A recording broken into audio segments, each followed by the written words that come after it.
சரியான மருந்து, முறையான மருத்துவம் குணமாகவில்லை ஏன்?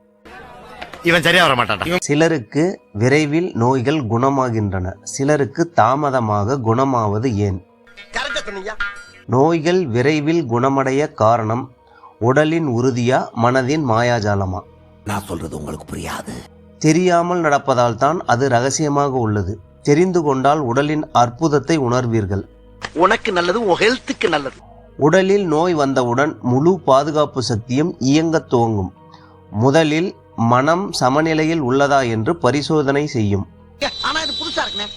ஏனென்றால் நோயை விட நோயை பற்றிய கவலைதான் உடலை பெரிய அளவில் பாதிக்கும்.